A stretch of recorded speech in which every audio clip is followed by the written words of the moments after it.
여러분, 우리도 예수님 믿고 열심히 봉사하는데 아무리 기도를 해도 사라지지 않는 가시가 있어요. 왜 하나님께서는 우리의 삶에 이러한 가시를 허락하시는 걸까요? 오늘 본문은 첫째로 우리를 자만하지 않게 하시려고 가시를 허락하신다, 이렇게 기록하고 있습니다. 여러 계시를 받은 것이 지극히 크므로 너무 자만하지 않게 하시려고 내 육체의 가시 곧 사탄의 사자를 주셨으니 이는 나를 쳐서 너무 자만하지 않게 하려 하심이라. 앞에 2절에 보면은 14년 전에 그가 셋째 하늘에 올라갔다고 하는데, 바울은 다른 사람이 보지 못한 특별한 하나님의 계시를 보았다는 것이죠. 그래서 하나님께서 그로 자만하지 않게 하시려고 가시를 주셨다, 이렇게 말하고 있습니다. 그가 자만해지려고 할 때마다 하나님께서 가시를 통해서 그의 교만을 치신다는 것이죠. 두 번째로, 가시는 그를 약하고 겸손하게 해서 하나님의 능력이 그 안에 온전케 하는 것입니다. 이 가시를 제거해달라고 3번을 기도했다고 그러죠. 그랬더니 하나님의 응답이 9절 상반절 시작. 나에게 이르시기를 내 은혜가 내게 족하도다. 이는 내 능력이 약한 데서 온전하여짐이라 하신지라. 여기 온전하다라고 하는 이 헬라어는 완성하다, 최고의 단계에 도달하다, 이런 의미입니다. 그러니까 이 약함을 통해서 바울 안에 능력이 최고조의 수준으로 이른다는 것이죠. 자만할 겨를이 없이 14년 동안 매일 그에게 이와 같이 가시로 그를 찔러대니 그가 하나님께 기도하지 않고 살아갈 수가 없는 것이죠. 그런 그를 하나님이 계속 붙드시고 사용하시고 그 안에서 하나님의 능력이 온전해졌다는 것입니다. 저도 종종 건강으로 좌절할 때마다 주님이 주시는 말씀이 뭐냐면,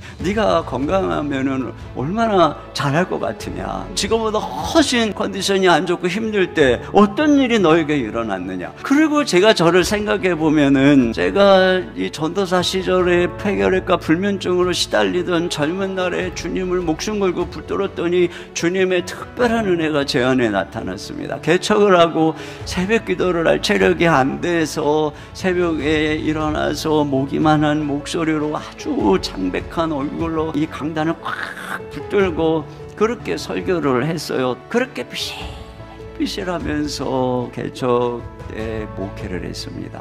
그런데도요, 교회는 막 은혜로 날마다 부흥을 하고, 그래서 여기까지 온 거예요. 그러니까 하나님의 능력은 우리의 강함에 반비례한다고 하는 것을 우리가 알 수 있어요. 세 번째로, 가시의 은혜를 자랑할 때 능력이 내 안에 머문다는 것입니다. 그러므로 도리어 크게 기뻐함으로 나의 여러 약한 것들에 대하여 자랑하리니 이는 그리스도의 능력이 내게 머물게 하려 함이라. 네, 여기 보니까 그가 가시로 인한 연약함을 기뻐하고 또 자랑한다는 거예요. 그 의미가 뭘까요? 첫째로는 그것의 존재와 가치를 인정하고 받아들인다는 것입니다. 바울이 3번 간구했다고 하는 표현은 예수님께서 겟세마네 동산에서 이 잔이 내게서 지나가게 해달라고 3번 간구했던 것을 떠오르게 합니다. 십자가의 역설인데요, 바울도 3번 기도한 그때 깨달은 것입니다. 나의 이 가시의 연약함 안에서 하나님의 능력이 나타나는 것이구나, 주님의 능력이 머무는 것이구나,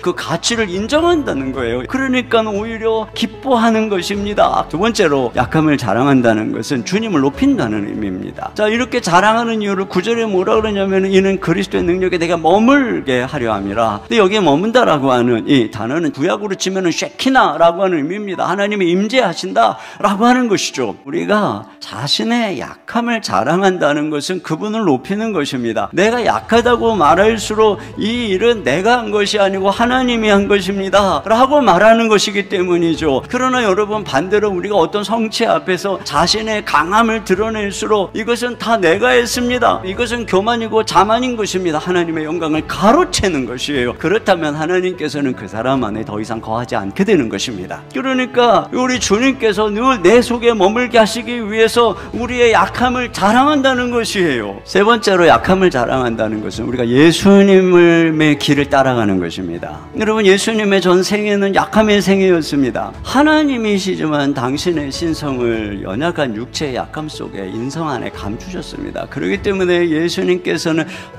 전심으로 기도해야만 하시는 그러한 삶을 사셨습니다. 그렇게 함으로써 우리의 모든 약함을 체휼하시고 우리를 불쌍히 여기셨고 결국은 자신의 목숨을 내어주시고 우리를 위한 구원자가 되신 것이고 우리의 아픔을 다 아시기에 부활하신 주님은 오늘도 우리에게 이 상처 입은 치유자로 오셔서 우리를 위로해 주시는 것입니다. 그런데 우리도 똑같은 것입니다. 우리의 약함을 통해서 다른 사람들의 약함을 이해하게 하시는 것입니다. 결국은 하나님이 우리를 아름답게 빚으시는 것이고 우리의 상처는 누군가 다른 사람의 상처를 치유하는 원동력이 되는 것이에요. 우리의 가시의 은혜가 누군가에게 위로가 되는 인생으로 쓰임받기를 원합니다.